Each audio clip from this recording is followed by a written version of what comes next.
Hey, I'm Jase Robertson, and I want to tell you what's on my lanyard. So, I'm going to start with this because I go around and do duck call demonstrations. And so I have this call on my lanyard, and it sounds like this. It's a mallard hen that's fancy. And here's what it sounds like.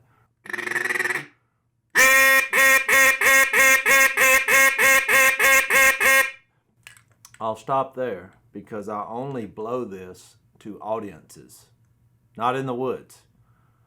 And that is a championship style type mallard call. And the reason I have it and the reason I blow it to audiences is I then say, never do that in the woods. So that's for demonstration only.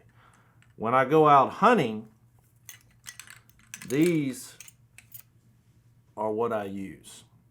So we'll start with the mallard hen. She's the most famous and the most vocal. And it's kind of a hard concept to realize as humans when you try to do what ducks do. Because in the duck world, the women do most of the talking. So the mallard hen, she will do this. And I have, let's see, 4 different mallard hen calls. And the reason they're different is because all mallard hens are a little different. And so some days, depending on the wind or depending on the mood or the reaction from ducks, one may seem better than the other. So this is the oldest call on my lanyard. This is called the triple threat. It's a mallard hen call. I've probably had this on my lanyard 10 years. It's pretty gravelly, soft. There's the feed call, quack.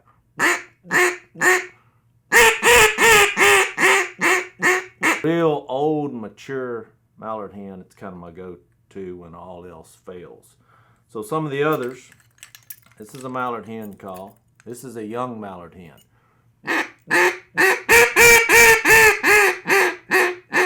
But same cadence, same hail call. This one has my dad's name on it. He likes this, a little more power.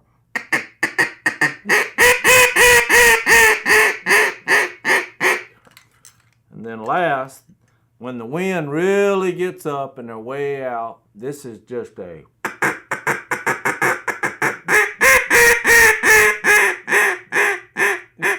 really blast out there. So then I have this call. It's a multi-purpose call.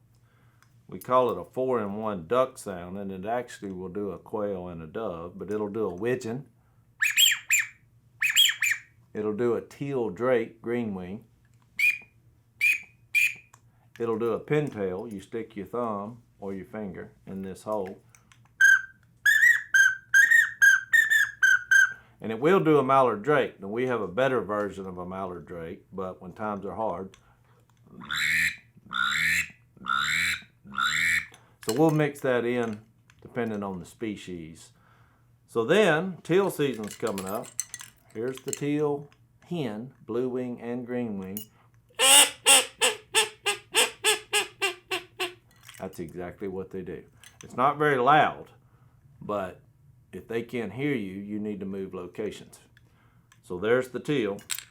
And last but not least on my lanyard is the wood duck. And for years, nobody thought you could blow a wood duck because when they have a wood duck call with wood duck decoys, they would make flying sounds. So here's a wood duck flying.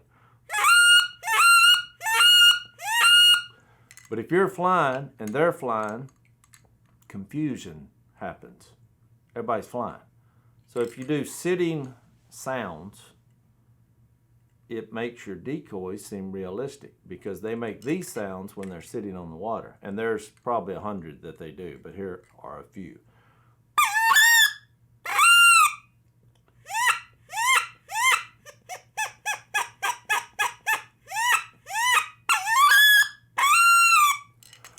And so it's been my experience, if you want ducks on the grill, you need to do what ducks do.